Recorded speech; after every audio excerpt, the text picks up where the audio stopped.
Nope, it's not clickbait. It's true. I can't eat red meat. Well, kinda, but I'll explain later. And yes, I do have alpha-gal. Hi, if this is your first time to the channel, my name is Clay. Before we get started, I have a little disclaimer. With spring around the corner, I wanted to make this video to warn all outdoor lovers about this, well, affliction and take the necessary precautions to help you preventing from getting it. So, okay, let's talk about 1, what is alpha-gal? 2, incidence and prevalence. 3, how I got alpha-gal. And 4, how I prevent further tick bites. Let's get started with what is alpha-gal. Alpha-gal syndrome is an allergic reaction to a carbohydrate called alpha-galactose 1,3. This condition can occur after a tick bite, particularly from the Lone Star tick, which we have a lot here in the Arkansas state. Symptoms can include hives, gastrointestinal distress, and anaphylaxis, typically occurring several hours after consuming red meat or mammalian products. Diagnosis is generally confirmed through specific IgE blood tests for alpha-gal. Management involves pretty much just not eating red meat. That's how I prevent from having anaphylaxis again.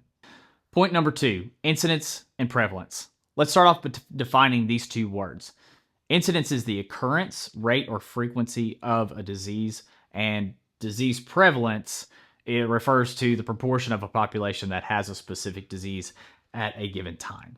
Both of these, incidence and prevalence of alpha-gal syndrome, have increased notably over the past 2 decades, largely attributed to the rise in Lone Star tick populations and the increased awareness and testing of tick-borne diseases.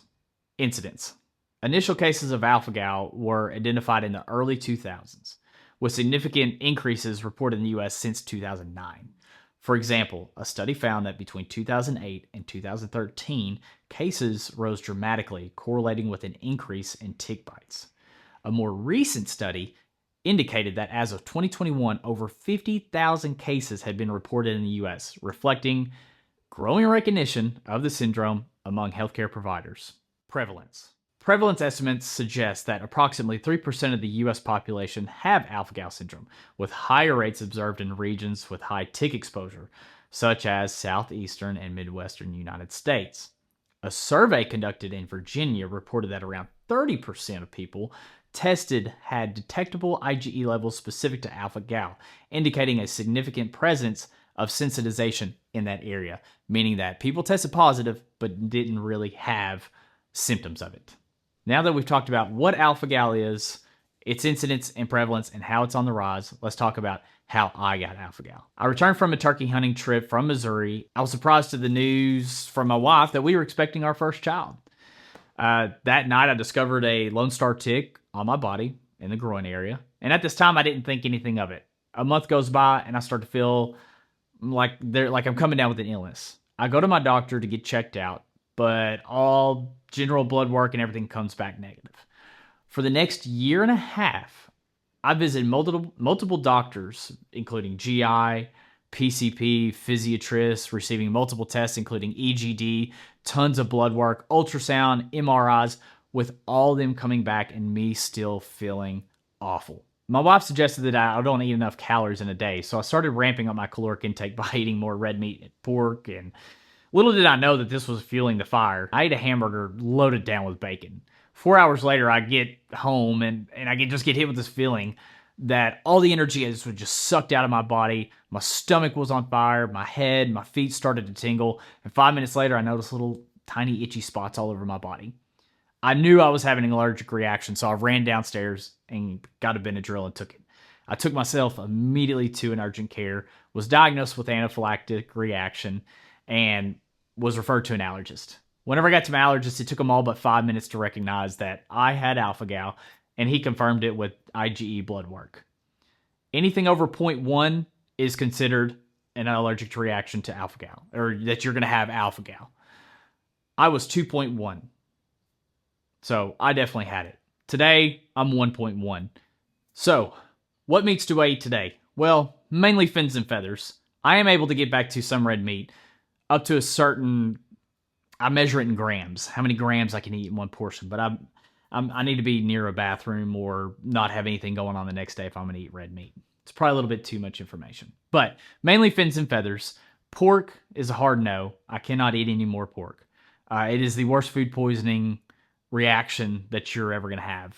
It's not pleasant. So Mainly chicken, turkey, fish. That's my main diet.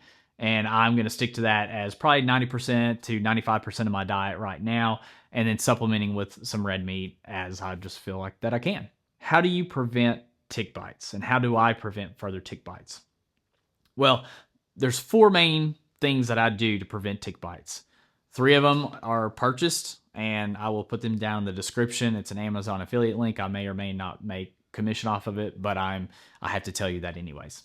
First one, permethrin. Permethrin goes on your clothes. It does not go on your skin, and it dramatically helps out with getting ticks and getting tick bites. Second, DEET. I spray DEET even over my clothes, my hats, and my gloves. And that also really prevents tick bites as well. We all know about DEET. We all know about, the green can of bug spray. Anyways, the third one you may not have heard of is called Procardin. It's a pepper-based lotion that you can put on your skin, and it also helps out with tick bites as well. I like to apply it to basically my neck and my ears, and this kind of the more sensitive area up here, and it helps out dramatically. The fourth thing that I do, it's not actually a product, but the fourth thing that I do is make sure that ticks have nowhere to enter in my clothes. I tuck my shirts in. I tuck my pants into my socks. Sometimes I will use duct tape. I know Sitka has a product, that's what I mainly wear, that has the permethrin built into it, and it also has longer clothes, so it can tuck in better, and also has gaiters down below to tuck into your socks. And whenever I get out of the woods, that's whenever I can take everything off. But as soon as I'm in the woods, I do not take any of that stuff off. I do not expose my skin whatsoever. But these are definitely good ways to prevent you from getting tick bites as well. I wanted to bring this video out there to help people not get alpha-gal and not get any further tick bites and stop this from happening. I hope you found this video helpful and useful. I hope that you're not watching it because you have contracted alpha-gal, but if you have, get you a good, strong emotional support system. Go talk to other people. Get you a crew behind you. My family was so supportive. They helped me out big time, find alternatives and what I could eat. I hope you guys enjoyed the video. We'll catch you on the next one.